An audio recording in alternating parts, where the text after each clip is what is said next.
আমি এখানে আগে কোনো দিন আসিনি, এই প্রথমবার এলাম, কিন্তু সত্যি বলছি আমার খুব খুব খুব ভালো লাগছে। আমি বলবো তোমরাও টাইম করে এখানে আসো, দেখে যাবে এই মন্দিরটা। এবারে আপনারা আসুন আমার কিছু কিছু। আবার ভালো কোনো খাওয়া কাপড় পায়খানা কাপড় কোনো এইটা একদিন আমাকে দিলেন, এটা হচ্ছে যে আমাদের এবার যে মহাদেব শিব ঠাকুরের একটা মন্ত্র, উনি নিজেও খুব উপকার পেয়েছেন, যার জন্য আমাকে দিলেন। কিছু কিছু নিয়ম আছে এখানে যেগুলো আমাকে পালন করতে বলেছেন। তো দেখতেন পাচ্ছেন আপনারা এই কার্ডটা। তো যাই হোক, এটা আমাকে দিয়েছে, এটা আমি নিজের কাছেই রাখবো, চেষ্টা করবো এই নিয়মগুলো পালন করার। তো আপনারা এবার আসুন, আমি আপনাদের বাকি জিনিসগুলো দেখাই। আর উল্টো দিকেই দেখুন বাকিটা, এটাও একটা মন্দির, খুব সুন্দর, দেখতেই পাচ্ছেন। তো এবার আপনারা আসুন, পুরো মন্দিরটা আপনাদের ঘুরিয়ে দেখেন।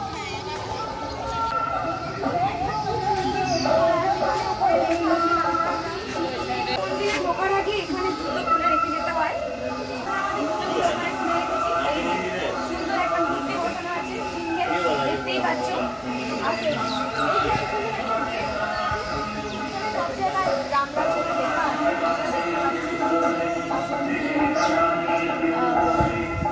এইখানে অনেক দেবদেবীর মূর্তি আছে, ভীষণ সুন্দরভাবে করা আছে জায়গাটা।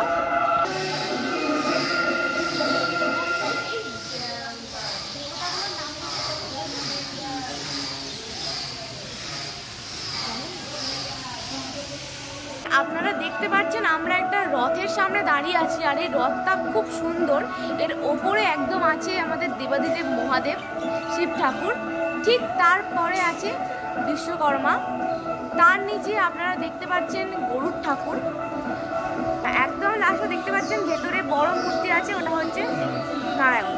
7টা ঘোড়া আছে, 1 2 3 4 5 6 7, 7টা ঘোড়া দিয়ে এই রথটা ভীষণ সুন্দর, আপনারা খুব ভালো করে দেখুন। আর এখানে একটা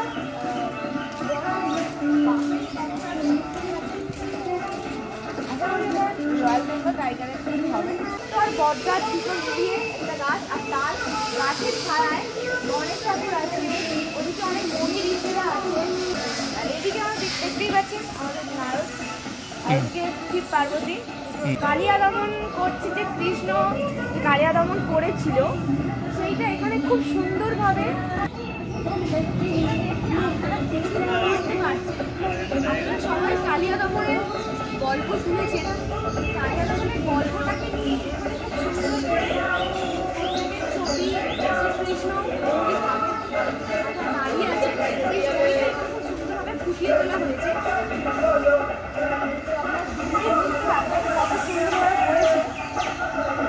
আর এইটা হচ্ছে একটা গুহা। এবার আমরা যাচ্ছি মন্দিরের ভেতরে, আসুন। আপনারা আসুন, দেখতেই পাচ্ছেন আমরা ঢুকছি মন্দিরের ভেতরে।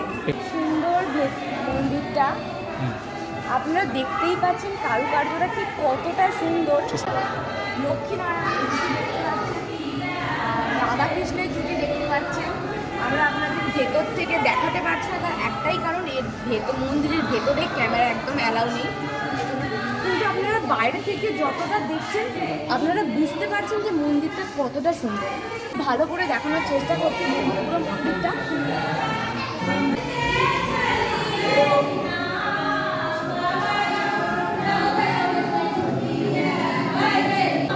এই মন্দিরটা যেহেতু হনুমানজিকে কেন্দ্র করে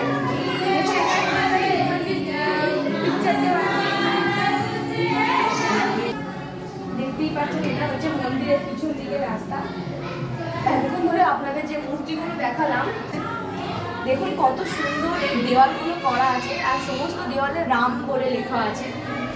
যে আপনারা আসুন, দেখাচ্ছেন এত সুন্দর করে। আর এই দেওয়ালগুলোতে সব জায়গায় লেখা আছে রাম বলে, রাম রাম রাম রাম বলে। আর দেওয়ালগুলো খুব সুন্দর, খুব সূক্ষ্মভাবে ওনারা তৈরি করেছেন, পুরোটা কাঁচ দিয়ে। দেখুন আপনারা পুরোটা দেওয়ালগুলো একদম চকচক করছে। এরা হচ্ছে মন্দিরের পিছনের রাস্তা। এতক্ষণ ধরে যে মূর্তিগুলো আমি আপনাদের দেখালাম তার পিছন দিকে হচ্ছে এই রাস্তাটা। এবার চলে আসুন আমাদের সঙ্গে নতুন কিছু দেখবার জন্য। এবারে আপনারা দেখতে পাচ্ছেন আমি দাঁড়িয়ে আছি এখন বালাজি বারোসা মন্দিরের কাছে।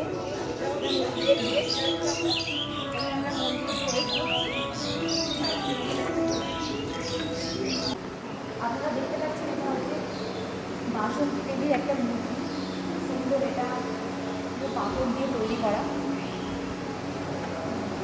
এরপর আপনারা দেখতে পাচ্ছেন এই যে বালাজি বারোসার মন্দির, তিনি হচ্ছেন বালাজি বারোসার মন্দির, শ্রীকৃষ্ণের আর একটা রূপ। ঠিক আছে, সুন্দর। আর একদম লাস্টে আছে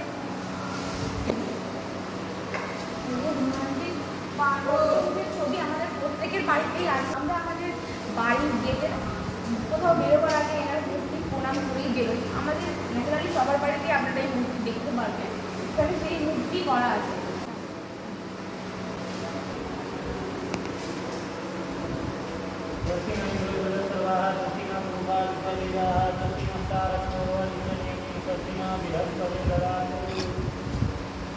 কেমন লাগছে আমাকে কমেন্টে জানাবেন।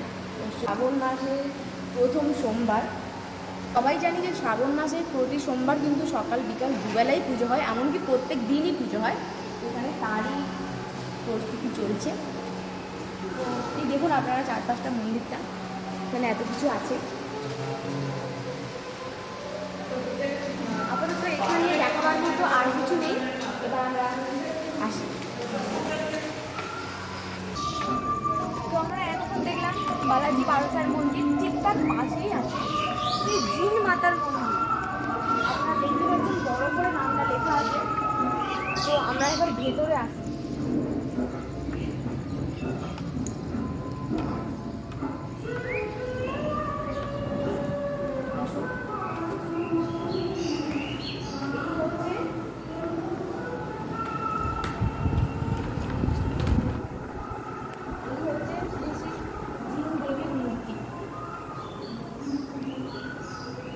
এনার দুধারে দুটো সিংহ আছে। দেখুন একদম গেটের কারুকার্যটা আপনারা একবার দেখুন, কত সুন্দর করা আছে পুরো মন্দিরটা। হ্যাঁ, তো আপনারা দেখলেন জিন দেবীর মূর্তি।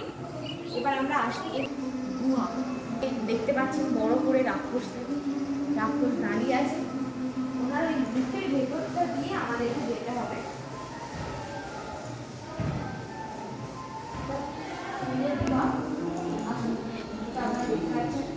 এই যে আমি গুহার ভেতরে প্রবেশ করলাম, এইভাবে আসতে পারি।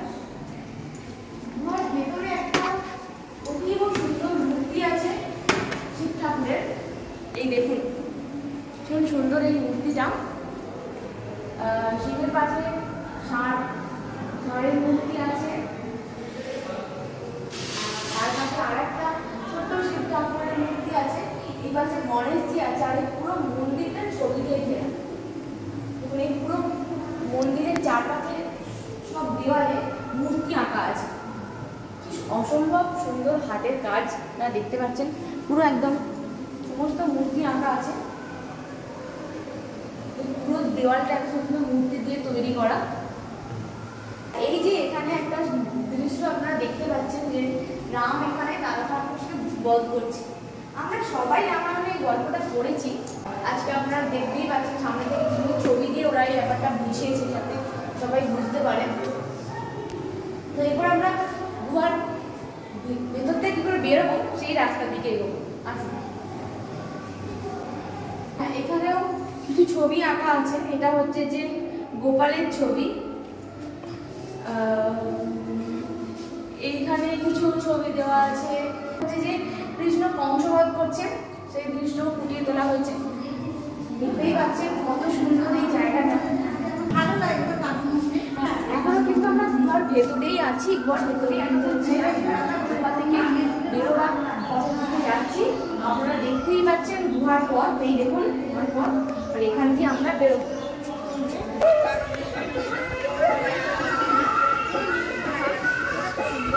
এইবার আপনারা বুঝতে পারছেন এটা আসলে কোন রাস্তাটা। আমি আপনাদের যাওয়ার সময় দেখিয়ে গেছিলাম।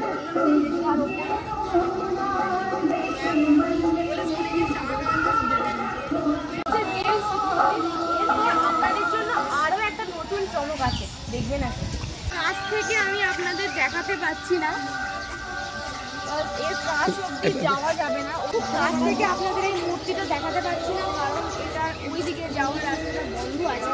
তো এখান থেকেই দেখাচ্ছি, আপনারা হয়তো খুব কষ্ট করেই দেখছেন। কিন্তু এটা ভীষণ সুন্দর। আর এই মূর্তিটা পুরো জলের ওপরে। কলকাতার ভেতরে যে এত সুন্দর একটা জায়গা আছে এটা আমরা কেউ জানতাম না। আপনারা সবাই আসুন, রাম মন্দির অনেক ভালো ভালো জায়গা আছে, আপনারা দেখতে পাবেন।